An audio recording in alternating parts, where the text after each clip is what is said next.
मध्य प्रदेश की 2 विधानसभा सीटों को लेकर फंसा पेच। 2 विधानसभा सीट को लेकर आमने सामने कांग्रेस और बीजेपी।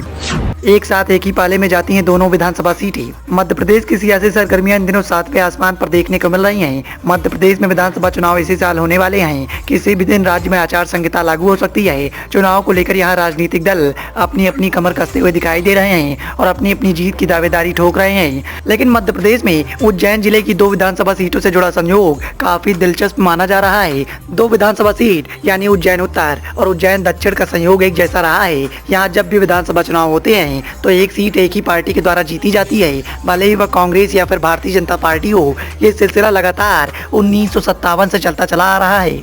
हालांकि 2003 से दोनों ही सीट पर भारतीय जनता पार्टी ने अपना कब्जा जमा रखा है। एक जानकारी के अनुसार ये भी बताया जा रहा है कि इन सीटों पर जो चुनाव जीतता है वो मंत्री भी बनता है। अभी फिलहाल भारतीय जनता पार्टी के उच्च शिक्षा मंत्री हैं और इसके पहले भी जिस शख्स ने दोनों विधानसभा सीटों पर जीत हासिल की थी वही शिक्षा मंत्री रहे हैं। यहाँ हुए चुनाव में 6 बार कांग्रेस को जीत मिली है, जबकि 8 बार भारतीय जनता पार्टी ने जीत का परचम लहराया है। ताज़ा जानकारी के अनुसार ये भी बताया जा रहा है कि 1972 तक उज्जैन दक्षिण अनारक्षित सीट हुआ करती थी। 1977 में परिसीमन होने के बाद घटिया विधानसभा बनाई गई और उज्जैन दक्षिण सामान्य सीट हो गई। 2003 के बाद उज्जैन में उत्तर या दक्षिण दोनों विधानसभा सीटों पर भारतीय जनता पार्टी का कब्जा रहा है और इन्हीं सीटों को लेकर कांग्रेस लगातार जीत का अवसर तलाश रही है। हालांकि कांग्रेस के बागी प्रत्याशियों के कारण कांग्रेस हमेशा इन दोनों सीटों पर हारती दिखाई दे रही है।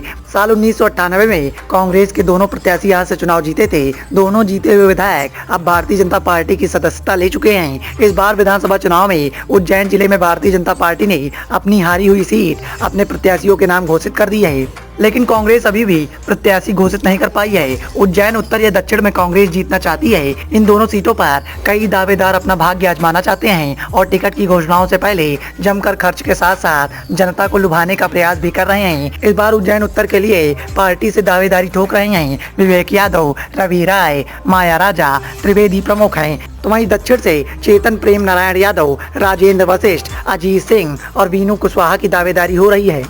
लेकिन कांग्रेस के लिए सबसे बड़ी चुनौती यह है कांग्रेस के सामने सबसे बड़ी चुनौती है कि अपने हार के आंकड़े को जीत में तब्दील करे और भारतीय जनता पार्टी के जीत के रक्त को यहीं पर विराम लगाया जाए। यदि कांग्रेस ऐसा करने में कामयाब हो जाती है तो फिर मध्य प्रदेश के विधानसभा चुनाव में भी कांग्रेस जीत हासिल करने में कामयाब हो जाएगी। Bureau report, the noise of India.